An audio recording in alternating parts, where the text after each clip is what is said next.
හදිසියෙම හික් කියන ශබ්දයත් එක්ක ඔබේ දවසට බාධා කරන මේ ඉක්ගාව ඇති වෙන්නේ කියලා වා කවදා හරි කල්පනා කරලා තියෙනවද? මේකේ භයානක පැත්තකුත් තියෙනවා. ඉතින් මේ සිතද ගන්නාසුළු ඉක්ගාව ගැන ගවේෂණය කරන්නයි අපි අද යන්නේ.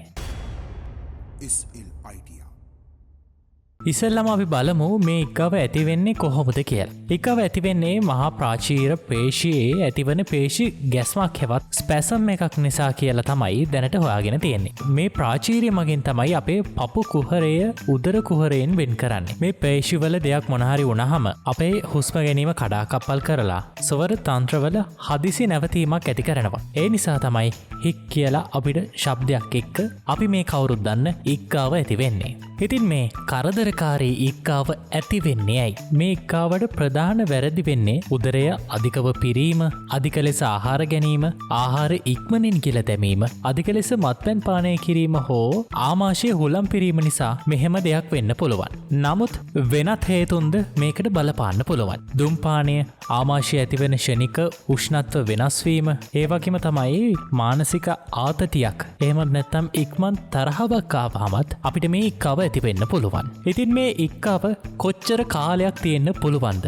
සාමාන්‍යයෙන් ඉක්ගාව විනාඩි කිහිපයකින් ඉඳලා පැයත් අතර කාලයක් දක්වා තියෙන්න පුළුවන්. කොහොම වුණත් පැය 48කට වඩා කාලයක් මේ ඉක්ගාව දිගටම පවතිනවා නම් ඒකට කියන්නේ persistent hiccups කියලා. ඒ වගේම තමයි මේ ඉක්ගාව මාසයකටත් වඩා කාලයක් තියෙනවා නම් ඒක අපි හඳුන්වන්නේ intractable hiccups කියලා. මේ දීර්ඝකාලීන ඉක්ගාව අපේ ජීවිතේම උඩු යටි කුරු කරන්න පුළුවන්. මොකද නින්දට බාධාවක් වෙන්න පුළුවන්. මේ ඉක්ගාව දිගටම පැවතුනොත් ඒ නිසාම බර අඩු වෙන්නත් පුළුවන්. ඒ වගේම ඔබට ලොකු වෙහෙසක් දැනෙන්න පුළුවන්. මම මේ කියන දේ වාට අමුතු වෙන්න අය පැහැදිලි කරන්න දෙයක් නැහැ. හැබැයි අපිට මේකේ වැදගත්ම දෙයක් තියෙනවා. අපි මේ ඉක්ගාව එච්චර ගණන් ගත්තේ නැති වුණාට මේ නොනැසී පවතින ඉක්ගාව යටින් පවතින බරපතල රෝග ලක්ෂණයක් වෙන්නත් පුළුවන්. ඉතින් මේ වගේ දිගටම ඉක්ගාවක් තියෙනවා නම් අනිවාර්යෙන්ම වෛද්‍යවරයෙක් ලබා පරීක්ෂණ කරලා ඒවාට සුදුසු ක්‍රියාමාර්ග ගන්න එක ඉතාමත් වැදගත්. ඉතින් මේ දිගු කාලීන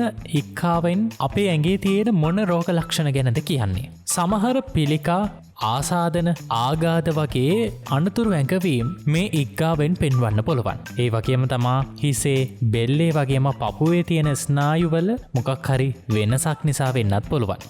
නැත්නම් නිර්වින්දනයක්, සැත්කමක් වගේම මානසික ආබාධ තත්වයක් නිසාත් මේ වගේ දීර්ඝකාලීන ඉක්ගාවක් ඇති වෙන්න පුළුවන්. ඉතින් මේ කරදරකාරී ඉක්ගාව සුව කරන්නේ කොහොමද? මේ ඉක්ගාව සුව කරනකොට බොහෝ වෙලාවට කෙටි කාලයක් තුල තියෙන ඉක්ගාව තනිවම පහවලා යනවා. ඒ වගේම තමා මේ ඉක්ගාවට අපිට කරන්න පුළුවන් සරල ක්‍රම ටිකකුත් තියෙනවා. 1 ඉඳන් 10ට ගණන් කරලා 10 ඉඳන් 1ට ගණන් කරලා අපිට මේ ඉක්ගාව මනසින් අයින් කරන්න පුළුවන්. ඒවත් නැත්තම් හිත රවට්ට ගන්න පුළුවන්. ඒ වගේම තමයි හුස්ම අල්ලගෙන 1 ඉඳලා 10ට ගණන් කරලත් මේ ක්‍රමෙම අත්හදා බලන්න පුළුවන්. තවත් දෙයක් තියෙනවා සිසිල් ජලයේ වීදුරුවක් පානය කරන එක. ඒක නම් මම හිතනවා ගොඩ දෙනෙක් කරනවා ඇති කියලා. තවත් සමහර විට සීනි හරි මීපැණි හැන්දක් හරි කෑවොත් මේකින් සහනයක් ලබා ගන්න පුළුවන්. හැබැයි මම මේ කියපු ඉක්ගාව නැති කරගන්න පුළුවන් ක්‍රම තාවකාලික ඉක්ගාවට විතරයි. ඔයාගේ ඉක්ගාව දිගටම තියෙනවා නම් ඒකට මූලික හේතුව සුදුසුකම්ලත් වෛද්‍යවරයෙක්ගේ මඟ පෙන්වීම එක්ක සුදුසු වෛද්‍ය ප්‍රතිකාර ලබා ගැනීම වැදගත්. මොකද මම අර කියපු භයානක රෝග ලක්ෂණයක් වෙන්න පුළුවන් නිසා. ඉතින් මේ රෝග විනිශ්චය පරීක්ෂණ නිසා ඉක්ගාව ඇති වෙන්න පුළුවන් බරපතලව යටින් පවතින තත්ත්වයක් තියෙනවද කියලා වෛද්‍යවරුන්ට හරියටම තීරණයක් ගන්න පුළුවන්. තව දෙයක් තමයි කාන්තාවන්ට වඩා පිරිමින්ට මේ ඉක්ගාව බහුලව තියෙනවා. කුඩා දරුවන්ගේ ඉඳලා මහලු මිනිසෙක් වෙනකම්ම ඕනෑම කෙනෙකුට මේ ඉක්ගාව බලපෑම් කරන්න පුළුවන්. ඉතින් එහෙමනම් දැන් ඔයාට ඉක්ගාවක් යනකොට හරි වෙන කෙනෙක්ට ඉක්ගාවක් යනකොට හරි කොහොමද මෙහෙම ඉක්ගාවක් යන්නේ? ඇයි මෙහෙම යන්න හේතුව? මේකට මොකක්ද කරන්න පුළුවන් දේවල් කියලා ඔයාගේ හිතේ තියෙනවා.